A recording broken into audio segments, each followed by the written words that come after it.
Question for you here. Auburn, LSU. Which one of these teams is the biggest threat to Alabama? I think it's Auburn because you look at the quarterback position, but he better be ready to go this week. Over the course of the last 2 years, Jarrett Stidham has been the best in the SEC when there's no pressure around him.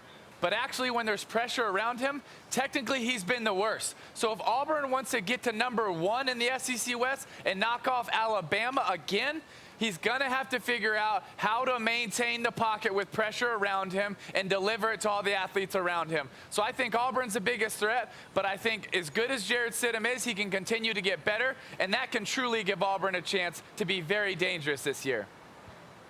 Tim, I want to know your thoughts about Oklahoma. I've been really intrigued by them. Baker Mayfield gets drafted #1 overall. Okay, usually when you use a quarterback of that caliber, you never know what direction the program's going to go in. But this kid Murray has looked very, very impressive to me. What are your thoughts about him, what you've been seeing from him, and what your thoughts are about Oklahoma for this season?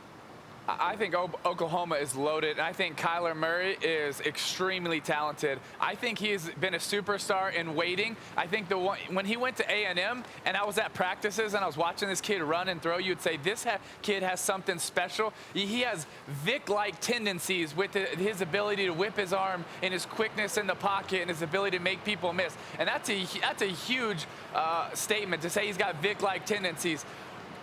But at the same time, he had to mature mentally. When he was thrown into games at A&M, he wasn't ready for the pressure. He wasn't ready for the defenses. But now he is. He got to watch Baker Mayfield and see someone similar to Kyler Murray with a lot of swag, but also had to figure it out mentally, understand defenses, get ready to go. And now he's matured, and now he's got a chance to truly be a superstar and get Oklahoma back to the playoffs.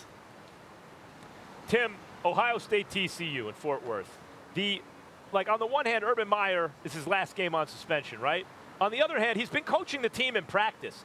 Can you just tell me, is he in fact the coach? How much of a difference does it make when he's not on the sidelines, right? If he's coaching the team in practice, is he kind of coaching the team still? No, Urban's the coach. Let's just be honest. Urban's the coach, and even when he's not there, he still has the ability to coach through his coaches. And Ryan Day knows exactly what Urban wants to get done in practices, in meetings. Listen, he's got Mickey Marotti, a strength coach that he's taken everywhere since he was at Notre Dame, that has been with him for so many years. So Urban has what he feels so comfortable about this year is he has a coaching staff that he believes in, that he loves, and maybe his best coaching staff of all time. And so he can trust those guys and rely on them to pass the message on that he wants to deliver to his team. Tim, you know Urban Meyer better than most. Your thoughts about what his attitude and what his whole mentality is going to be like in light of all that he's been through and all the scrutiny that he's received over the last few weeks? Is it going to be the same old Urban, or are we going to see something a little extra from this man because he's obviously got something to prove in his mind? Well, I think that he wants to, come out this other side and really be able to encourage his team and rally around everything that's happened. But I think for him and his family, it's something that they want to get through and they want to get past. It's been a heavy weight on his girls, on his son, on his wife, and they want to work through this. And I think that he will be able to try to motivate his team, and be able to speak to his team. And I know the first time he got to speak to his team, it was emotional, it was fiery, and I think Coach Day and the rest of his coaches will feed off of it to rally this team. Tim, since we're talking about your former coach, I want to go to your former team, Florida Gators. What's going on with your squad? First time in 31 years. You can't do that. Shut up, Tim. I never saw Tim hang his head like that. You're supposed to be the inspirational one. Not always.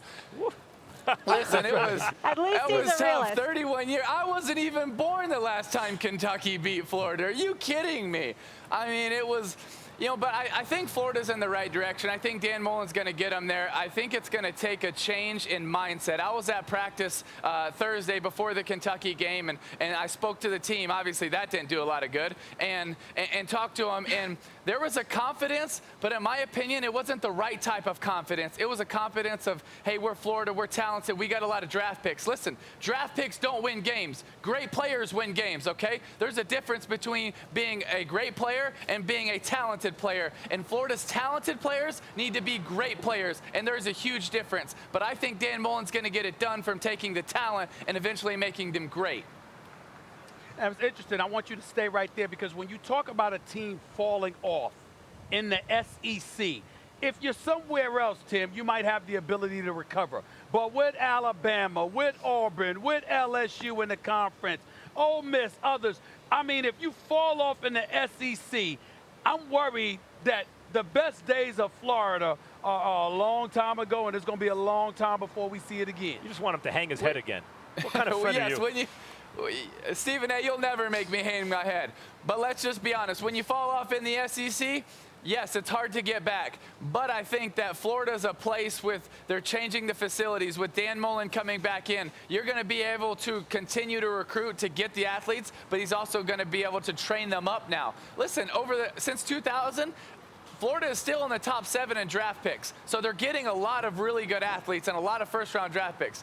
But now they got to coach those draft picks. They got to make them great, not just great talented players, but great on the field. And I think Mullen's going to be able to get that done.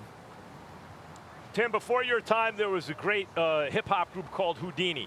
They had a song called Friends, and I think it applies to How you many of us have you and them? Stephen A. With friends like that, you don't need enemies. That is not true. That is not true. I love Tim Tebow, and Houdini had your number. And quite frankly, I'm getting upset at people that question that. I am very, very nice to my buddy Tim Tebow. Very nice. Tim is unfazed by all of you. He comes on, the first question you have is, tell us your most painful memory. Well, give the guy a break. Tim, love it, appreciate guys. you. We'll talk to you next week.